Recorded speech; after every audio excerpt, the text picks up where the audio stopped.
Namo Namaha Bhaktam Sarvesham Hartam Swagatam. Welcome back to the channel Sanskrit Sopanam. I hope you are doing great. I'm also good. And moving ahead in our Learning Sanskrit through Gita series, today we'll be covering the 66th shloka from the second chapter of Bhagavad Gita. And again, see, this shloka is again reminding us of the main highlight, the main teaching of Krishna through all these verses.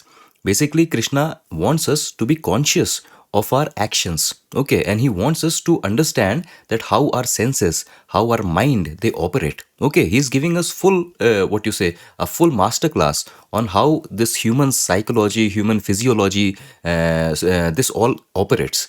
And if we are aware of it, if we are cautious about it, that how our senses and our mind, they can sway us away from the proper path, the path towards this permanent peace and happiness, then we should be careful about that. And so again in this shloka, Krishna is reinforcing that core central teaching, and he's also telling us that why that teaching, why being conscious, being aware of those things and practicing them, contemplating upon them, meditating upon them, why it is so important for all of us in our day-to-day practical life. So what is Krishna trying to tell us and what we can learn from Sanskrit point of view? All this we will cover in this videos. Without wasting any more time, let's quickly dive into today's shloka. Okay, so this is the shloka. Let me go through the shloka once.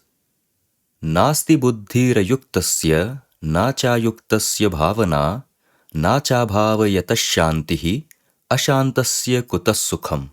Okay, so here is our original Mool Shloka and here is the Sandhi Vichcheda, the Padachcheda version. So let us see what all Sandhis we can spot here.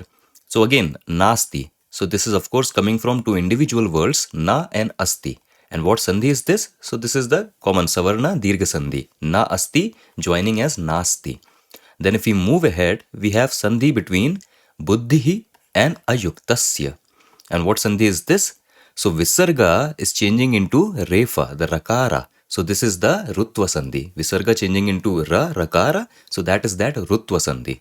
So Buddhihi Ayuktasya. This is joining as Buddhirayuktasya.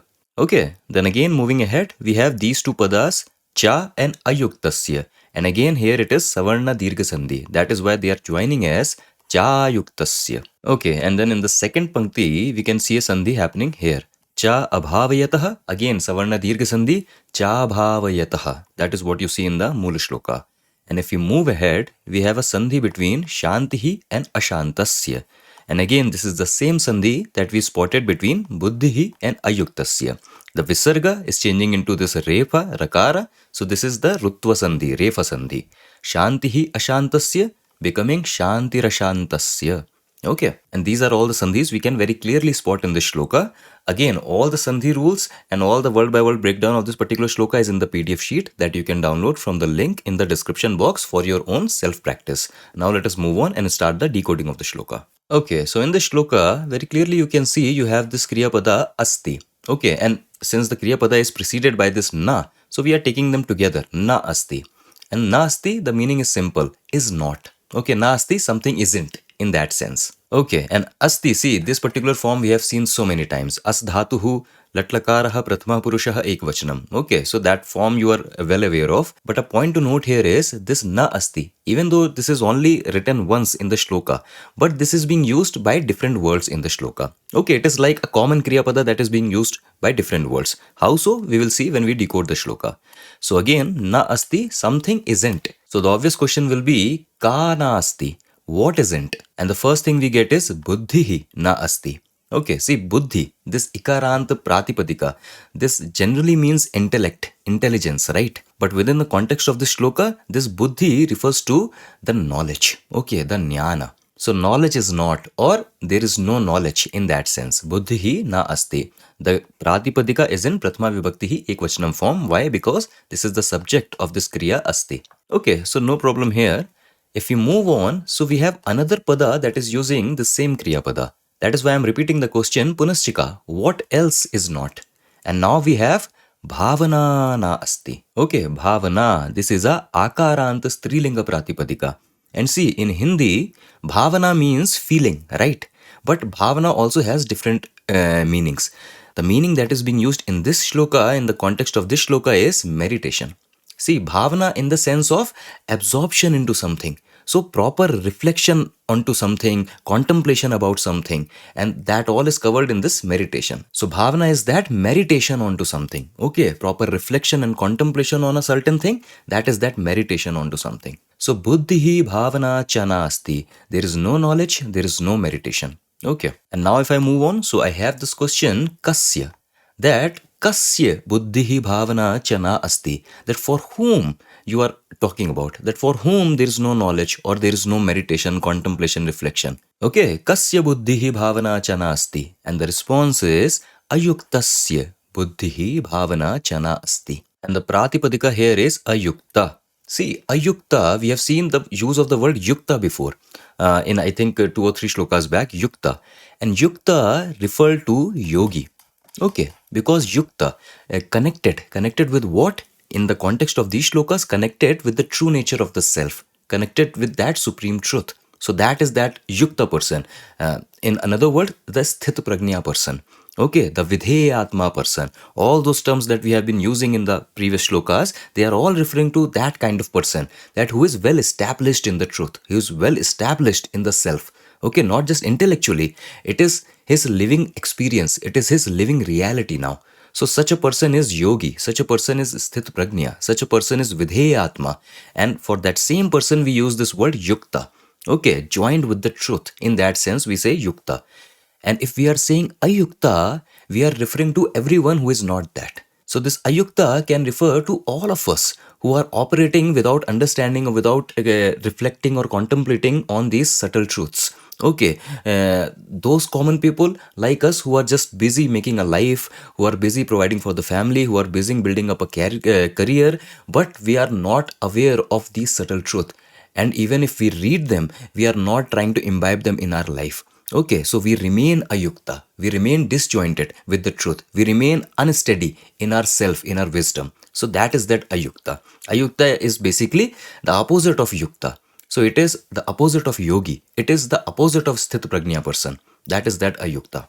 Okay, so I hope the contextual use of ayukta, this word is clear, and we are saying ayuktasya buddhihi bhavana chana asti, that for an unsteady person, so just be careful that this unsteady is not what you say, a lunatic person or a mad person. This is not that unsteady. Unsteady is all of us, okay, who very frequently get carried away by our senses, our mind. We are not firmly established. We are not in control of our mind and our senses. So we are unsteady. Okay, so unsteady in that sense. And Krishna is saying, ayuktasya buddhihi bhavana chana asti, that for an unsteady person, there is no buddhi, there is no knowledge. And if there is no knowledge, then of course there is no reflection or contemplation or meditation on that thing. So when buddhihi nasti, it is obvious, it is given that bhavana api nasti, that the meditation also is not there. That is what Krishna is saying. For an unsteady person, buddhihi bhavana chana asti. So I hope the meaning of this sentence and the meaning of the shloka so far is clear. Now if you move on, there is again one more thing that such a ayukta person, all of us, we don't have. So punaschikana asti. And now Krishna is saying, for such a ayukta person, ayuktasya shantihina asti. And shanti, and this ikarant pratipadika, this means peace. This means tranquility of mind, serenity of mind. That is that shanti, the peace. Okay, and again, this is very obvious. This is actually our living experience right now. This is what we face in our day-to-day life. That because we don't have this certain kind of a knowledge, so we don't reflect, contemplate or meditate on that. And when we don't contemplate or meditate on that, then of course we don't have any peace. Because again, we are just getting whirled in this circus of samsara. And then we are constantly facing this temporary push and pull of the rag and dvesha, of the likes and dislikes, of happiness and sorrow. Okay, we are just basically living like a pendulum. So when we are living like a pendulum, of course, shanti nasti, peace is not there. Okay, that is what Krishna is saying, and that same thing he's reinforcing, because again, you can ask the question, kasya shantihi nasti, for whom this peace is not there. And again, we know he's talking about that same ayukta person, but he is using another word, abhavayat. Okay, so the pratipadika is this takaranta shabda abhavayat. Okay, this abhavayat is actually the negation of bhavayat. Okay, the actual base word is this bhavayat. And this bhavayat means one who is reflecting onto something. Basically a meditative person. One who is meditating onto something. That is this bhavayat. So a meditative person. Okay, this pada is coming from bhu dhatu which is modified using nich pratyay and which is further modified using shatr pratyay. Okay, that is why you get this form bhavayat. Okay, so bhavayat means a meditative person. Na bhavayat iti abhavayat. So this is a negation. So abhavayat means non-meditative person. Okay, I think there has to be a correction here. It is for a non-meditative person because we are talking about abhavayat, one who is not meditating. Okay, and then again, just like ayukta, the form was shashti vibhakti ekvachanam. Here also this is the same form, shashti vibhakti ekvachanam. So abhavayat, atakaranta pratipadika becomes abhavayatah. We are saying for a non-meditative person, shantihi nasti. The peace is not there for a person who is not meditating. Okay, so now if you move on, we have a statement. Okay, then as a concluding remark, Krishna is making a statement and he is saying kutaha syat. Okay, see in the shloka only kutaha is there, but the syat we can take it as an implied kriya pada being used here. Okay, kutaha, this is an avyayam. Kutaha means from where. Okay, from where from. In English we use this word whence. Okay, so that kutaha means whence, from where from in that sense, and it is an avyayam. Okay, and syat, this is that same as dhatuhu, but in vidhiling lakara, because we are talking about a potentiality, that a possibility. That is why syat means would be. Okay, in that sense. So when I am saying kutaha syat, I am basically saying from where would something be. Okay, in that sense. When the statement will be complete, then it will make proper sense. Kutaha kim syat? And Krishna is talking about sukham. Kutaha sukham syat. Sukham means happiness. Okay, it is sukha. This is a akarant napumsaklinga shabda. Sukha means happiness. Okay, and to complete the sentence, kasya kutaha sukham syat. That for whom he is talking about. And he is saying ashantasya kutaha sukham syat. Okay, see, the last thing that he covered was shantihi nasti. So the person does not have peace. And that is why such a person is ashanta. Okay, ashanta in the sense of a peaceless person, a person who does not have peace. And using the Shashti Vibhakti Ekvachanam ashantasya, Krishna is saying, for such a peaceless person, kutaha sukham syat. That for such a peaceless person, from where would happiness come? From where would happiness be?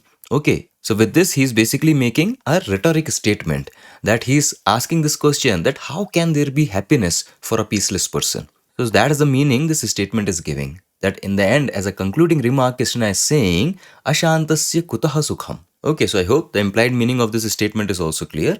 Now let us see the Anvaya along with the Anuvada.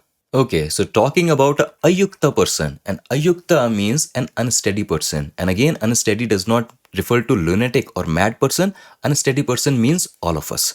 Okay, he's talking about the people in general. And he's saying, ayuktasya buddhihi bhavana na asti.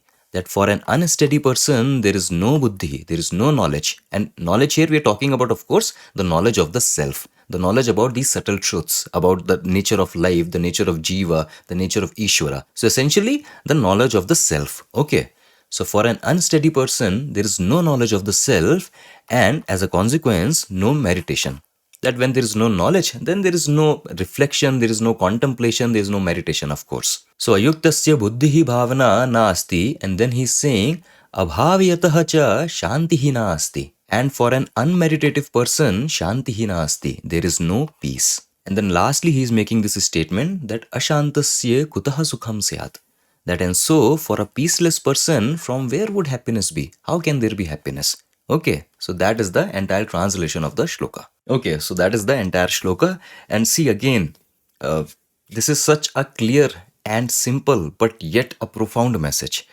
Ultimately, everything we do is to get happiness. Okay, that is at every stage of our life, whether it is a kid or a teenager or a householder person or an elderly person, in whatever stage we are, whenever, whatever we do, whether we do those actions which are labeled as bad actions, evil actions, or the actions which are labeled as saintly actions, good actions, but ultimately, whatever we do, the ultimate goal is to get happiness. Okay, to be joyous, to be happy. Okay, and Krishna is clearly telling us that ashantasya kutaha sukham bhavet. Okay, that for a person who is not calm, who is not peaceful, who is not calm in his mind, there can never be happiness. Simple as that. Now, how can our mind be tranquil? How can we become calm? We become peaceful? Well, there are two things that he is saying. buddhi, that is the knowledge, and bhavana, that is the contemplation, meditation on that. Okay, what kind of knowledge he's talking about? He's not talking about all the secular knowledge that we have outside in the world. He's talking about the knowledge of the self. Okay, because this is what you live with. Okay, this is your core essential reality. And if you don't do honest self evaluation, okay, if you don't understand how this mind, how these senses, how these subtle things they operate, they understand. And our shastras, they are giving you ample amount of information with so much logic, with so much proper what you say, logical and scientific explanation to make you understand. So if you don't spend your time and energy to gain the right kind of knowledge, and then if you don't spend the time to properly reflect upon it, properly contemplate upon it, how? Again, by doing that proper sincere self evaluation, and also keenly observing how the world, how the situations, how the people of the world they operate. Okay, if you are not doing that, then again you will always remain a person who is what you say, ashanta, who is not at peace. Okay, and if you are not at peace, then there can never be happiness. There can never be happiness. There will always be temporary bouts of happiness. Okay, but those are temporary bouts. Those are like what you say. Those are temporary indulgences. Okay, you can spend your life just worrying about temporary indulgence. This indulgence now, then some other indulgence later, then some other indulgence later. But again, those are temporary indulgence. That is just giving you the illusion of temporary happiness. But if you actually want happiness, if you actually want joy, and there is no doubt that there is no jiva that does not want happiness. So this happiness is the core yearning of us. But we fail to understand that the self that is yearning for the happiness is not that object bound happiness. That happiness is the true happiness of within, of knowing the self, of understanding the self, and then of practicing throughout life. If failing, then again practicing throughout life with this singular philosophical goal of attaining that ultimate happiness, ultimate bliss. Okay, so Krishna is again, what he's been telling us with this shloka, he's again reinforcing that fact. Okay, and the use of the word ayukta, again very proper, because all of us in the way we operate in the wake of our senses, of our mind, then all of us, we are ayukta after all. And for ayukta, he's telling us that this is the path. So the shloka is clearly dedicated for all of us. And we need to understand the core message Krishna is trying to say, that until we have achieved the tranquility, the serenity of mind, until we have calmed down our mind, without doing it, we can never gain happiness. Okay, and how to calm down the mind? Again, this is all our shastras, what they are telling us, what they are teaching us. It is up to us to properly analyze them, the shravana, then properly contemplate on them, repeatedly let the questions raise and find the answers to them, so that all the doubts are removed. That is manana. And then afterwards, that is nididhyasana, that sitting sitting tight on them, meditating on them, so that the older habits of us, they again do not carry us away. Okay, so that is staying firm. That is that learning to stay firm. That is that nididhyasana, meditation. Okay, so the Shravana, Manana, Nididhyasana, that is the Vedantic view of life, and that is a way of life, and that is what Krishna is reinforcing here. Okay, so I hope all the padas, the message, everything is clear. If I missed out anything, you have the PDF sheet that can assist you. I'll now take leave. I'll meet you in another video with another shloka. Until then, stay awesome, stay happy, keep learning Sanskrit. Vayam punah milamaha. Dhanyavad.